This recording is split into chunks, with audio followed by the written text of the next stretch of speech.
क्या बात है, दरबार में सन्नाटा छाया हुआ है, सबके चेहरे पर उदासी छाई हुई है, कोई किसी से बोल नहीं रहा।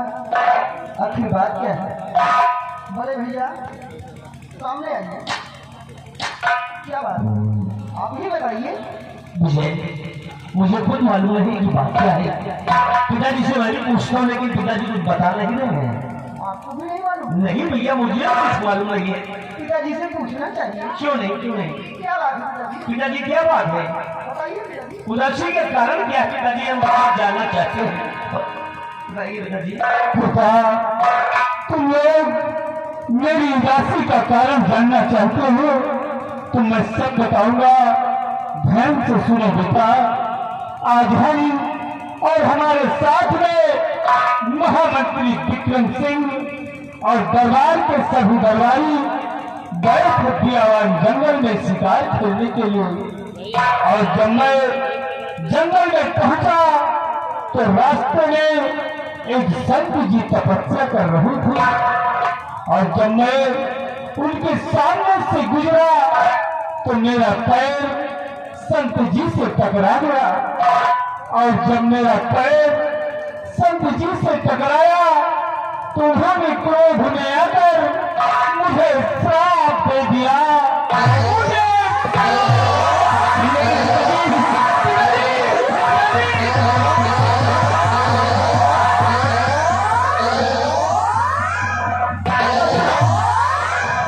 तो बड़ा गजब हुआ जो मुनीलाल ने पिताजी को श्राप दिया है। लेकिन पिताजी, मुनीलाल ने आपको कैसा श्राप दिया है? क्या कहा है मुनीलाल ने? ये बताइए पिताजी, क्या कहा उन्होंने? बेटा, उन्होंने कहा कि जाओ तुम्हारा सर्वनाश हो जाएगा।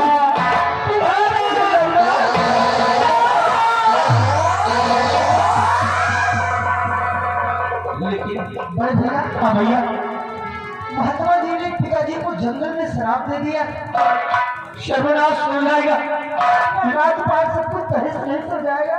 लेकिन भैया इस शराब से बचने का कोई निवारण भी तो होगा। आप बिल्कुल ठीक कह रहे हैं, कोई ना कोई उपाय तो जरूर होगा। पिताजी, अगर कोई इसका निवारण है बचने का तो बताइए हम बच्चों को। पिताजी बताइए पिताजी, क्या कोई निवारण भी है इससे बचने के लिए? हाँ बेटा, है निवारण। संत जी से पूछा है तो उन्होंने कहा कि जाओ, तुम्हें 12 वर्ष पियावान जंगल में कठोर तपस्या करनी होगी, तभी श्राप से तुम्हें मुक्ति मिलेगी। लेकिन पिताजी, आपको तपस्या ही करना है तो आप जंगल में क्यों तपस्या करेंगे? राजमहल में किसी कोने पे एक अच्छा मंदिर बनवा लिया जाए, आप उसी मंदिर पे बैठ के तपस्या को पूरा कर दें। ये संत की दी हुई वाणी है, हम इसे नहीं जान सकते। आप सोचिए, अगर आप तपस्या करने चले जाएंगे तो ये जिम्मेदारी आप साम्राज्य की कौन संभालेगा? बेटा, मैं बैठे बैठे सोचा है कि मेरे जाने के बाद इस राजपाट की जिम्मेदारी हम अपने बड़े बेटे अजय सिंह को देकर जाएंगे। इसलिए बेटा, सिंहासन ग्रहण करो, हम अपने हाथों से तुम्हारा राज तिलक करते हैं। ठीक है बच्चे, बैठो बेटा।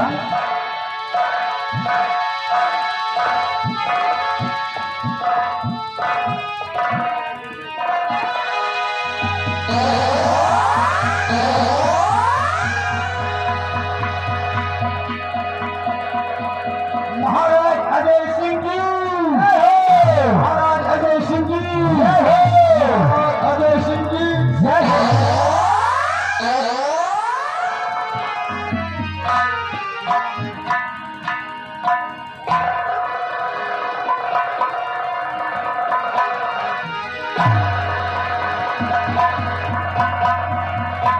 पिताजी, आपने मुझे ये जिम्मेदारी सौंपा है, मुझे आपके चरणों की शरण है कि आप जब 12 साल की तपस्या पूरा करके आएंगे तो प्रजा की तरफ से कोई शिकायत नहीं पाएंगे। आप पूरी जी जान के साथ ये जिम्मेदारी को हम निभाएंगे पिताजी। बेटा, और महामंत्री विक्रम सिंह तुम जाओ प्रजा की तरफ और प्रजा में घूमकर देखते रहना। हमारी प्रजा को किसी प्रकार की तकलीफ हो तो हमारे बेटे से आकर कहना। जैसा जाओ। और बहू रानी सामने आओ। मैं जाते जाते तुम्हें भी एक जिम्मेदारी देकर जा रहा हूँ कि तुम हमारे बच्चों की भाभी माँ हो और भाभी माँ एक माँ के समान होती है।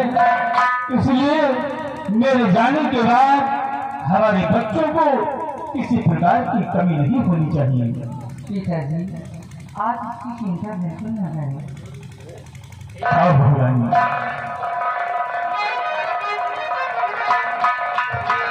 पिताजी बेटी, आप हम सभी को छोड़कर जा रहे हैं। हाँ बेटी, मत जाइए पिताजी, हम आपके बगैर कैसे रहेंगे पिताजी।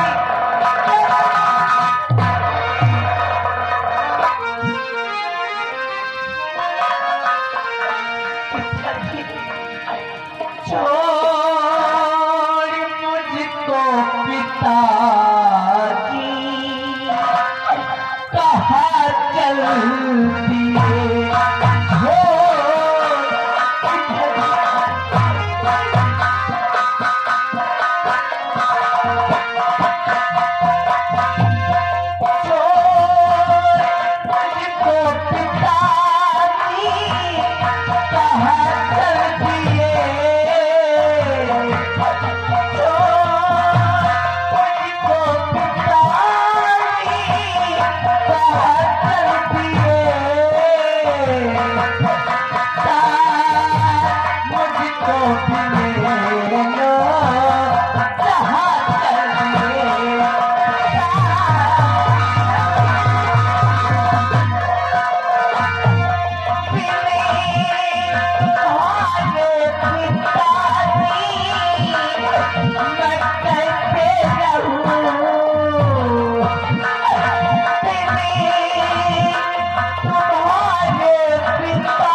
तुम घबराओ नहीं, तुम्हारी भाभी न है, तुम्हारे भैया है, ये तुम्हें किसी प्रकार की कमी नहीं होने देंगी। हाँ बेटी, घबराओ नहीं। और बेटा, अब मेरे जाने का समय हो गया है, मैं जा रहा हूँ बेटा, मैं जा रहा हूँ।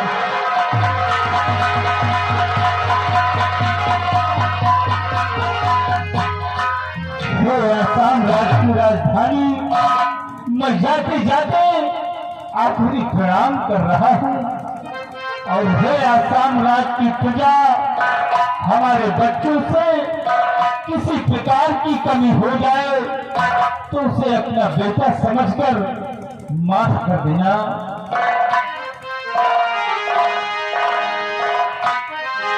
और ये अब है प्रणाम,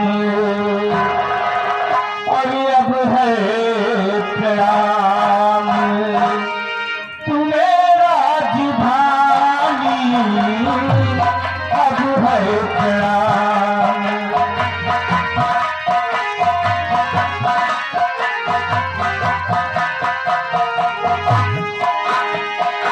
अभी तक तू वही हमारी अब हो गई गिरानी, अभी तक तू वही हमारी अब हो गई गिरानी। अब तो सारी नगरी छूटी,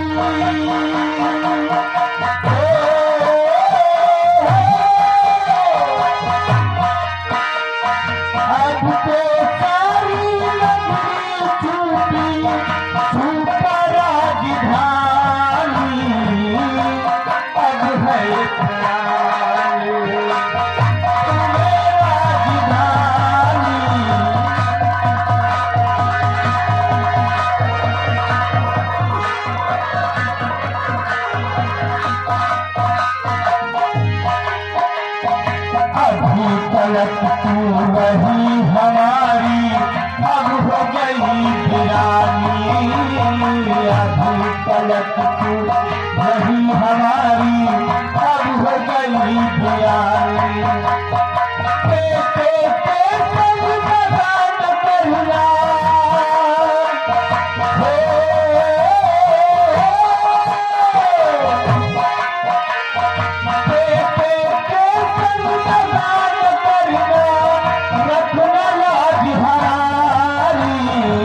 हम बच्चों को छोड़कर तपस्या करने गए हैं। भैया, हाँ भैया। पिताजी हम सबको छोड़कर चले गए। पिताजी का जाना ही अनिवार्य था, क्योंकि महात्मा जी के दिए वो श्राप से छुटकारा पाने के लिए एक ही रास्ता था। और 12 वर्ष के बाद पिताजी अपने राज्य में जब वापस आएंगे तो फिर वही खुशियाँ होंगी। तब तक के लिए मैं परिवार में बड़ा हूँ, ये सारी जिम्मेदारियां मैं संभाल लूंगा और तुम्हें चिंता करने की कोई जरूरत नहीं है भैया। ठीक है भैया। और तारा रानी आप जरा इधर आइए। देखिए पिताजी तपस्या करने गए हैं तो जानती हैं, लेकिन ये मेरा भाई और मेरी बहन जो तुम्हारा देवर है, मेरा भाई, इसे अपना देवर नहीं समझना बल्कि अपना बेटा समझना है तुम्हें। और जो मेरी बहन पिंकी है, जो हम दोनों भाइयों की आंखों की ज्योति है, ये तुम्हारी ननद कहलाती है। इसे ननद नहीं मानना तुम्हें, बल्कि अपने पुत्री की तरह इसकी परवरिश जिम्मेदारी निभाना है, क्योंकि तुम इन बच्चों की भाभी माँ हो। आप इसकी चिंता बिल्कुल ना करें। मैं इन दोनों बच्चों को इतना प्यार दूंगी कि ये हमें कभी भुला नहीं पाएंगे। यानी मैं चिंता नहीं करता बल्कि तुम पर विश्वास करता हूँ। जाइए देखिए पहले इन बच्चों को, क्योंकि ये दोनों बच्चे रो रहे हैं। समझाओ तो, समझाओ। विजय और पिंकी, तुम दोनों मेरे पास आओ। और मैं तुम दोनों की जो बात बताऊं, ऊपर वाला जो करता है वही होता है। उसके मर्जी के बगैर पेड़ का एक पत्ता भी नहीं मिलता। रातें ढलती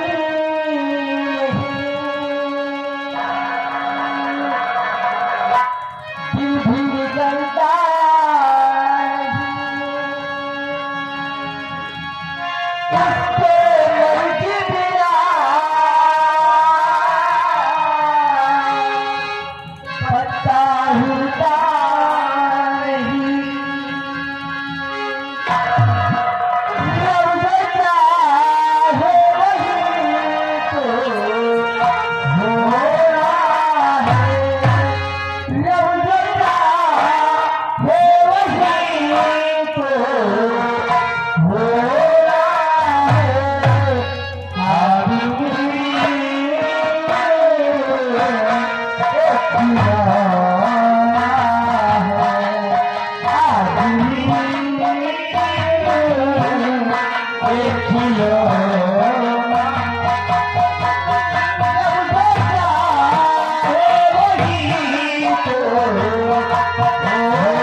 भारत के प्रवासी इसी सीन में देखते हुए 11 रुपए पुरस्कार पार्टी। छोटा सा एक घर मिला, घर